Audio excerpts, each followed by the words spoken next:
नागेश्वर मनकोटिया जी Kangra block Congress committee के अध्यक्ष हैं। हमारे दोस्त अश्विनी शर्मा जी, युवा के हमारे साथी अर्चित राणा जी, मेरे साथ यहाँ हमीरपुर से तशरीफ लाए कैप्टन किशन चंद जी, और आज की इस पत्रकार वार्ता में उपस्थित धर्मशाला के आदरणीय पत्रकार बंधुओं, मैं आप सबका आज की इस प्रेस वार्ता में स्वागत करता हूं और आने के लिए धन्यवाद भी करता हूं, और क्षमा भी चाहता हूं कि कुछ हमारे जो पत्रकार साथी हैं उनको शायद हमारी जो प्रेस वार्ता थी उसका मैसेज जो है, निमंत्रण जो है वो देने में चूक हुई है, तो उसके लिए मैं क्षमा भी चाहता हूँ। उसके बावजूद आप लोग आए हैं, आपका मैं आभारी हूँ। आप जानते हैं कि देश में लोकसभा के चुनाव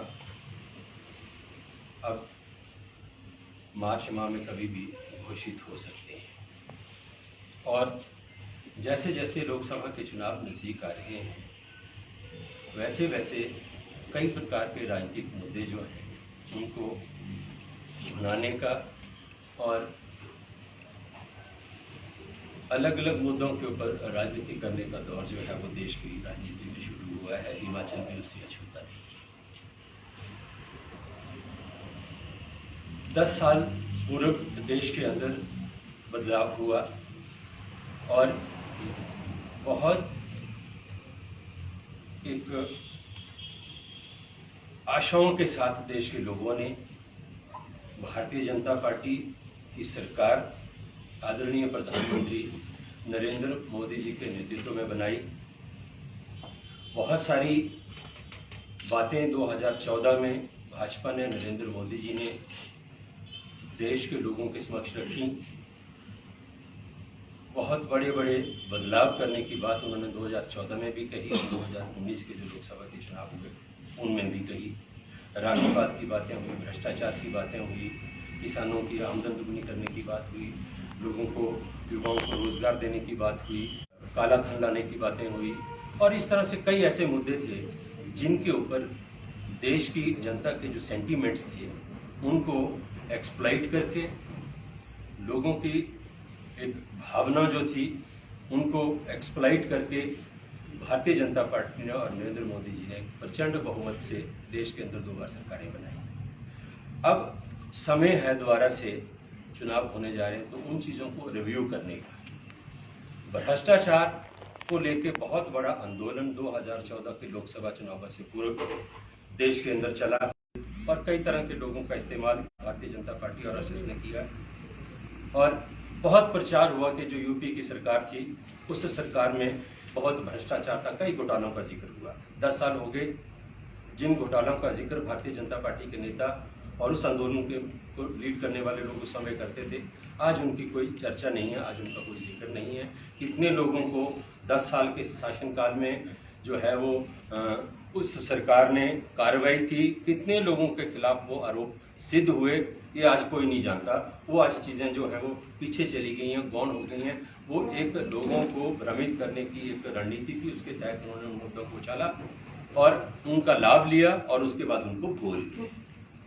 अब भ्रष्टाचार की बात भारतीय जनता पार्टी के लोग हर भाषण में करते हैं, और देश के प्रधानमंत्री भी ये भ्रष्टाचारी, पता नहीं कांग्रेस पार्टी के लोगों को, नेताओं को क्या क्या कहते हैं। अब हुआ क्या, भारतीय जनता पार्टी की सरकार आने के बाद जिस तरीके से तानाशाही देश के अंदर चली और सारी जो संस्थाएं थी, कॉन्स्टिट्यूशनल इंस्टीट्यूशंस थी, उनको जिस तरीके से ध्वस्त करने का कार्यक्रम चला, हम धन्यवाद करते हैं, आभारी हैं माननीय उच्चतम न्यायालय की, कि कहीं ना कहीं इस देश के अंदर था और संविधान को बचाने का काम और तानाशाही के ऊपर जो है लगाम लगाने का काम माननीय उच्चतम न्यायालय ने अपने अनेक फैसलों के माध्यम से किए। और हाल ही में आपने देखा कि भारतीय जनता पार्टी का एकमात्र एजेंडा जो है देश के अंदर है, वो एजेंडा है कि सत्ता में कैसे आया जाए, चाहे सरकारों को तोड़ के आओ, चाहे रिगिंग करके आओ। चंडीगढ़ का नगर निगम का उदाहरण ताजा ताजा आप लोगों के सामने है। जिस रिटर्निंग ऑफिसर ने वो इलेक्शन कंडक्ट किया वो मोहरा है, उसका क्या इंटरेस्ट हो सकता था उस सारी घटनाक्रम। तो भारतीय जनता पार्टी एक नगर निगम का जो है उसमें भी ये बर्दाश्त नहीं कर सकती कि कोई विपक्ष पार्टी जो है वो उसमें भी सत्ता में बैठे, सत्तारूढ़ हो, और वहां से भी विपक्ष को किन तरीके का हथकंडा अपनाया गया। इससे बड़ा शर्मनाक घटनाक्रम मैं समझता हूँ कि हिंदुस्तान के लोकतंत्र में कोई दूसरा हो नहीं सकता। धन्यवाद देते हैं हम सुप्रीम कोर्ट को, सुप्रीम कोर्ट के ऑनरेबल चीफ जस्टिस को, कि उन्होंने इस मामले के ऊपर पूरी तरह से भारतीय जनता पार्टी का जो मूव था, भारतीय जनता पार्टी की जो लालसा सत्ता में बने रहने की है, सत्ता हथियाने की है, उसके ऊपर बहुत बड़ी एक चोट जो है वो सुप्रीम कोर्ट ने की। हम आभार प्रकट करते हैं सूर्य। एक और मैंने कहा भ्रष्टाचार की बात करते थे भारतीय जनता पार्टी की। अब सत्ता में आने के बाद भ्रष्टाचार की परिभाषा बदल गई। विपक्ष में थे तो भ्रष्टाचार की परिभाषा कुछ और थी, सत्ता में आए तो भ्रष्टाचार की परिभाषा बदल दी गई। आपको पता है, आप जानते हैं इस चीज को, कि जो एनफोर्समेंट डायरेक्टरेट है इसका गठन किसने किया? एनफोर्समेंट ईडी का गठन मनमोहन सिंह के नेतृत्व वाली कांग्रेस पार्टी की जो यूपीए की गवर्नमेंट थी उसने किया, ताकि भ्रष्टाचार के खिलाफ निर्णायक और सार्थक कार्रवाई जो है वो एक स्पेशल एजेंसी जो है वो कर सके। आज वो ईडी, जिन लोगों ने, जिस सरकार ने भ्रष्टाचार को खत्म करने के लिए, भ्रष्टाचार के विरुद्ध सार्थक और निर्णायक कार्रवाई करने के लिए ईडी का गठन किया, आज उन्हीं को भ्रष्टाचारी कहा जा रहा है। और उस ईडी का जिसका गठन भ्रष्टाचार से लड़ाई लड़ने के लिए किया गया था, आज उस ईडी का इस्तेमाल भ्रष्टाचारियों को छांटकर, ढूंढकर भारतीय जनता पार्टी में शामिल करने के लिए किया जा रहा है। मेरा कहने का मतलब ये है, अभी आप देखिए जो इलेक्टोरल बॉन्ड्स हैं उसको लेके सुप्रीम कोर्ट का फैसला आया है। ये कानून किसने बनाया? पार्टियों को चंदा देने का कानून, ये भी भारतीय जनता पार्टी के नरेंद्र मोदी की सरकार ने बनाया। और आज सुप्रीम कोर्ट ने इसको अनकॉन्स्टिट्यूशनल और जो आरटीआई एक्ट है उसकी भावना के अगेंस्ट मानते हुए उसको रद्द किया।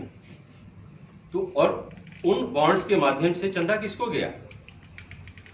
98% चंदा जो गया वो भारतीय जनता पार्टी को गया। तो भ्रष्टाचार को भारतीय जनता पार्टी ने क्या किया? सत्ता में आने के बाद भ्रष्टाचार को लीगलाइज कर दिया, कानूनी दर्जा दे दिया कि किस तरीके से हम कानूनी तरीके से पैसा इकट्ठा करेंगे।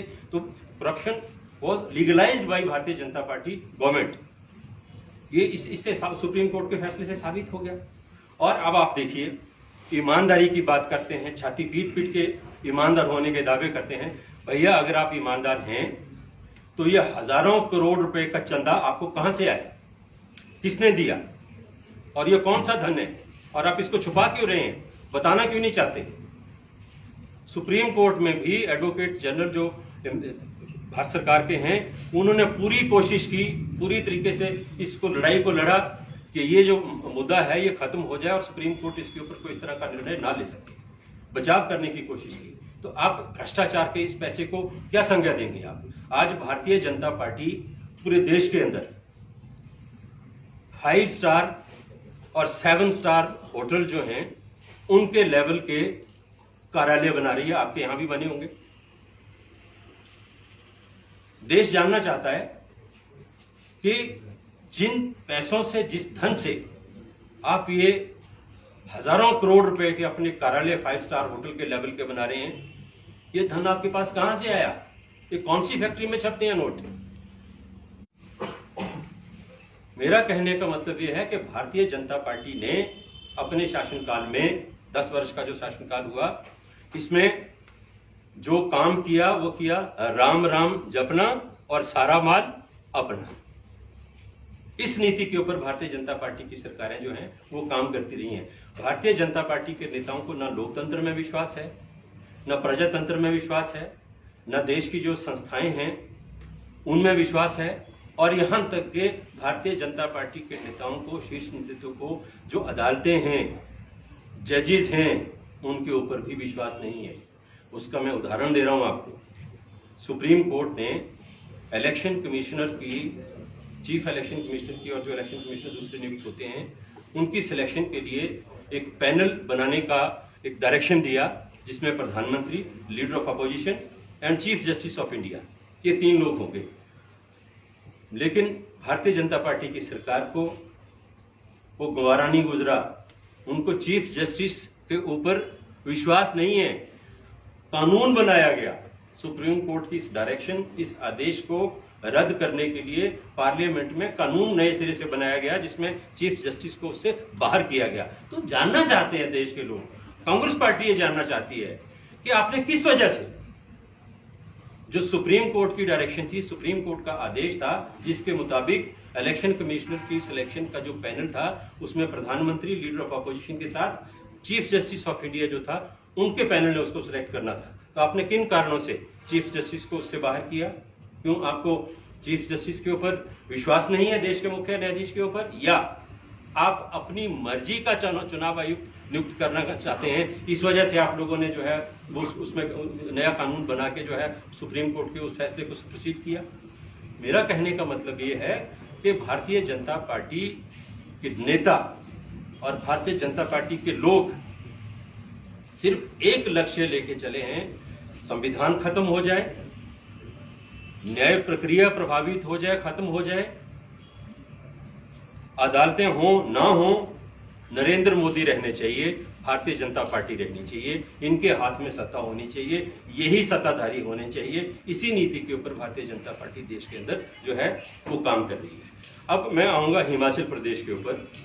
हिमाचल प्रदेश में 4 लोकसभा की सीटें हैं।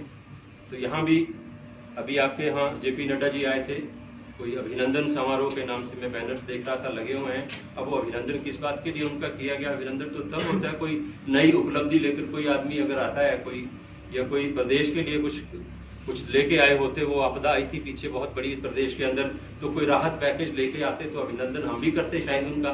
तो वो अभिनंदन समारोह किस परिदृश्य में था, किस पृष्ठभूमि में था, मैं तो समझे में असमर्थ हूँ। लेकिन चलिए, फिर भी राष्ट्रीय अध्यक्ष है भारतीय जनता पार्टी के नेताओं ने बटरिंग करनी थी उनकी, तो अभिनंदन समारोह के नाम से समारोह रख दिया। अब जेपी नड्डा का संबंध हिमाचल प्रदेश से है और हमारा जो लोकसभा क्षेत्र है उससे हुआ था। मैंने उनको एक चुनौती दी थी, पीछे शिमला में पत्रकार वार्ता की थी, मैं दोहराऊंगा उसको। अब तो खैर वो राज्यसभा चले गए। अगर भारतीय जनता पार्टी के नेताओं को और नड्डा जी को अपनी लोकप्रियता के ऊपर और हिमाचल प्रदेश में कि भाजपा बहुत मजबूत है, इसके ऊपर कोई अगर उनको गलतफहमी थी, तो राज्यसभा जाने की बजाय लोकसभा के चुनाव तो हो ही रहे थे, कोई सीट खाली कराने की भी आवश्यकता नहीं थी। बेहतर होता कि वो अपनी पॉपुलरिटी साबित करने के लिए हमीरपुर संसदीय क्षेत्र से या हिमाचल के किसी अन्य संसदीय क्षेत्र से स्वयं लोकसभा चुनाव लड़ते। लेकिन भारतीय जनता पार्टी जानती है कि हिमाचल प्रदेश के अंदर भारतीय जनता पार्टी का फिलहाल कोई भविष्य नहीं है। भारतीय जनता पार्टी यहाँ बैकफुट पे चली गई है। जो भी 1 साल का अभी वक्फा निकला है पर हिमाचल प्रदेश के अंदर सरकार तब्दील होने के बाद, उस पूरे 1 वर्ष के कार्यकाल में समय में भारतीय जनता पार्टी का जो पूरे का पूरा भारतीय जनता पार्टी की जो कार्य प्रणाली रही है हिमाचल विरोधी रही है। भारतीय जनता पार्टी कहीं भी इस 1 साल में मात्र राजनीति करते हुए नजर आई, कहीं भी पूरे 1 वर्ष में हिमाचल और हिमाचल के लोगों के साथ खड़ी हुई नजर नहीं आई। भारतीय जनता पार्टी की जो डेफिनेशन हिमाचल को लेके है, वो जो कांग्रेस की सरकार बनी है वो उसी को हिमाचल समझते हैं। हिमाचल के लोगों को वो हिमाचल नहीं समझते। उनको लगता है कि भाजपा सत्ता से बाहर कर दी हिमाचल के लोगों ने, तो इनके साथ किसी न किसी तरीके से हिसाब चुकता करना है। कांग्रेस को सत्ता सौंपती है तो उनको लगता है कांग्रेस ही हिमाचल है। वो ये भूल गए हैं कि हिमाचल के लोग हिमाचल हैं, हिमाचल के पहाड़ हिमाचल हैं, हिमाचल की नदियां हिमाचल हैं। हम सब मिलकर इस हिमाचल को बनाते हैं। तो एक उन्होंने हर बात के ऊपर भारतीय जनता पार्टी के नेताओं का एक प्रवचन रहता है, केंद्र सरकार से ये आया, केंद्र सरकार ने वो दे दिया। अरे भाइयों, ये जो देश है, इस देश में संवैधानिक व्यवस्था में फेडरल सिस्टम है, संघीय ढांचा है, जिसमें एक केंद्र सरकार है और बाकी राज्य सरकारें हैं। और राज्य में राज्य सरकारों का अपना काम है और प्रत्येक राज्य के लिए केंद्र की सरकार जो है उनकी अपनी जिम्मेदारी है। तो जो भी योजनाएं केंद्र की हैं सभी राज्यों के लिए हैं, वो हिमाचल के लिए भी है। मनरेगा है तो कोई वो ऐसा थोड़ी आप हिमाचल को उससे वंचित कर सकते हैं, या पीएमजीवाईएस है तो उससे आप हिमाचल को वंचित कर देंगे। पीएमजीवाईएस में कोई प्रोजेक्ट क्लियर हो रहे हैं तो इसका मतलब आप दया कर रहे हैं हिमाचल के ऊपर, मेहरबानी कर रहे हैं। हिमाचल के लोग भी केंद्रीय कर जो हैं वो देते हैं, तो उनका अधिकार भी है जो केंद्र का खजाना है उसके ऊपर। तो ये चंद बातें मुझे आपसे करनी थी। लोकसभा के चुनाव आ रहे हैं, भारतीय जनता पार्टी के लोग भी आएंगे, हमारे नेता भी आएंगे। कांग्रेस पार्टी ने हमेशा एक पॉजिटिव और सकारात्मक नजरिए के साथ राजनीति की है।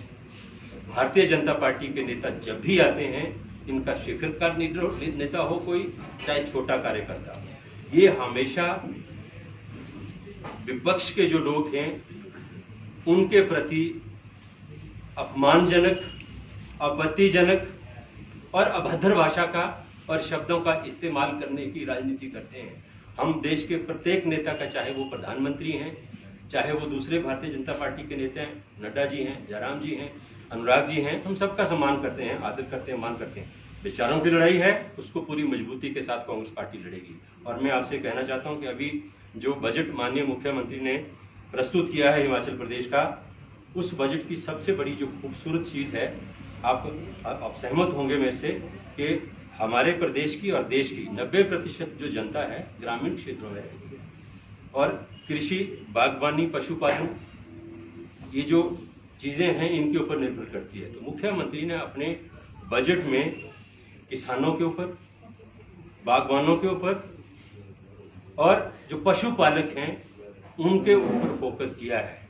हिमाचल पहला ऐसा राज्य देश का बना है जिस राज्य ने समर्थन मूल्य दूध को भी दिया, मक्की को भी दिया और गंदम को भी दिया।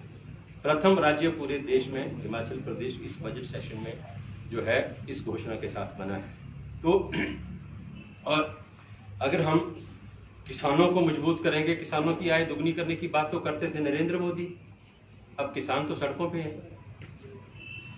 उनके ऊपर आंसू गैस के गोले छोड़े जा रहे हैं, जख्मी हो रहे हैं, कीलें गाड़ दी गई हैं उनके रास्तों में। तो कौन से किसान को समृद्ध किया? किसान तो रो रहा है। किसानों के बारे में अगर किसी ने सोचा तो हिमाचल प्रदेश की सरकार ने सोचा, हिमाचल प्रदेश के मुख्यमंत्री ने सोचा। बस इतना ही मुझे आप लोगों से कहना था। आपका कोई सवाल? आरोप तो ये लग रहा है कि वो जो किसान है वो किसान नहीं बल्कि काफी रसूखदार लोग हैं और उनको विदेश से ही कहीं ना कहीं से फंडिंग हो रही होगी, क्योंकि बड़ी बड़ी गाड़ियों में फॉर्च्यूनर 50-10 लाख की गाड़ी में पीछे ट्रॉलियां लगा लेकर चले हुए हैं। तो उस पर क्या कहती है? देखिए, अब यही तो भारतीय जनता पार्टी की मानसिकता है। अगर कोई मजदूर जीन्स पहन लेता है तो उनको लगता है ये मजदूरी नहीं है। किसान हमारे देश में कोई 4-5 कनाल जमीन में खेती करने वाले किसान नहीं है वो जो आंदोलन कर रहे हैं।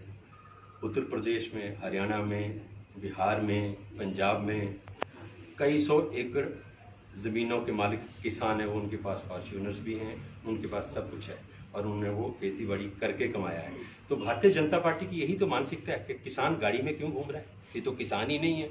अगर कोई मजदूर जो है वो अच्छा एंड्रॉयड मोबाइल लेके चल रहा है तो इसके पास तो मोबाइल है, ये मजदूर कैसे हो सकता है? तो ये मतलब किसान अगर तरक्की कर रहा है तो उसमें भारतीय जनता पार्टी को लगता है कि वो किसान ही नहीं है। यही तो भारतीय जनता पार्टी की मानसिकता है, इसी के खिलाफ तो लड़ाई है। वो कोई विदेशी फंडिंग नहीं है, किसान समृद्ध हैं, लेकिन यह है कि किसान अपना हक मांग रहे हैं। जो 3 कानून भारतीय जनता पार्टी की केंद्रीय सरकार ने बनाए थे, ये सिद्ध हो चुका कि वो किसान विरोधी थे। अकेले किसान विरोधी नहीं थे, उसके पीछे जो एक पब्लिक डिस्ट्रीब्यूशन सिस्टम है उसको भी खत्म करने का एक षड्यंत्र था। आप ये देखिए कि जिस तरीके से उसमें एक सीमा खत्म कर दी। आज अनाज या कोई भी जो खाद्य पदार्थ हैं उनकी स्टोरेज करने की एक सीमा है, कानून है कि इससे ज्यादा आप स्टोरेज नहीं कर सकते। उसमें उस सीमा को खत्म कर दिया गया। मतलब बातचीत करते हैं की उन्होंने बातचीत। देखिए, मैं किसानों का प्रतिनिधि तो नहीं हूँ, लेकिन बातचीत तो चली, सफल नहीं हुई। अब वो किसान जाने, केंद्र की सरकार जाने। अब किसानों को लगता है कि 2 साल पहले इनके आश्वासन पे हमने आंदोलन खत्म किया था, 2 साल में सरकार ने कुछ नहीं किया। अब अपना चुनाव निकालने के चक्कर में फिर और तो कंक्रीट कुछ चाह रहे हैं ना, अब करिए। इतनी सारी बात प्रधानमंत्री मोदी को जनरल डायर कह देना, उनको कह देना क्या?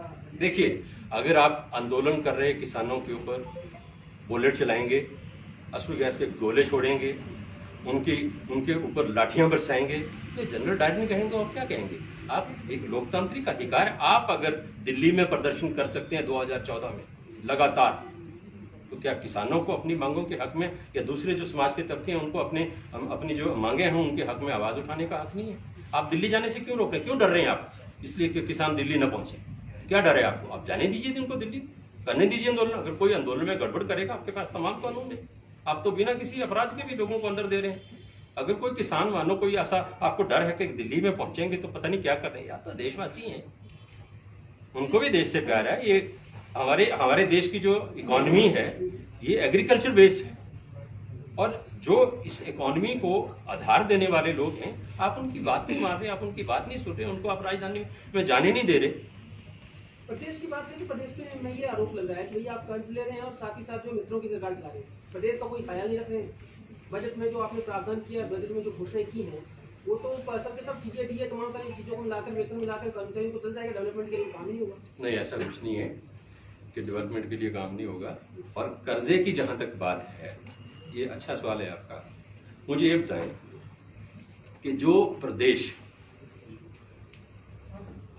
हमारी सरकार को 75,000 करोड़ का कर्ज और 10,000 करोड़ की देनदारियां हमारे हिस्से में छोड़ के गए। पिछली सरकार ने, डबल इंजन सरकार की बात होती है जब भी भारतीय जनता पार्टी बात करती है, कि केंद्र में भी भाजपा, प्रदेश में भी भाजपा। तो पिछले हमारे 1 साल से पहले केंद्र में भी भाजपा थी, प्रदेश में भी भाजपा थी। अब सरकार करती क्या रही हिमाचल प्रदेश की, और जो डबल इंजन था उसका हिमाचल को लाभ क्या मिला?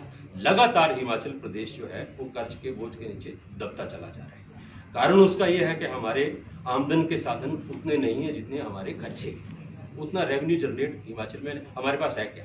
हमारे पास पहाड़ है, नदियां हैं, जंगल हैं, यही हमारा सोर्सेज हैं जहां से हम रेवेन्यू जनरेट कर सकते हैं। तो जो पहाड़ है वो टूरिज्म की दृष्टि से उनको सरकार करने जा रही है। उस पर एक आपकी धर्मशाला को ही, कांगड़ा डिस्ट्रिक्ट को ही टूरिज्म कैपिटल का दर्जा दिया है और उसमें काम हो रहा है। और जो नदियां हैं वहाँ हाइड्रो पावर प्रोजेक्ट्स लगे हैं, वहाँ से रेवेन्यू आ रहा है। तो मेरा कहने का मतलब है कि आमदन के साधन नहीं है तो बढ़ाने की कोशिश भारतीय जनता पार्टी की सरकारों ने नहीं की। ना ही केंद्र की सरकार ने, जो डबल इंजन सरकार जिसको कहते थे, उसने हिमाचल प्रदेश को वेल आउट करने का जो काम है वो किया। ना हिमाचल के नेताओं ने, जो भाजपा के आज जो लगातार ये भाषणबाजी कर रहे हैं कि 14,000 करोड़ कर्ज ले लिया हिमाचल की सरकार ने, है ना, तो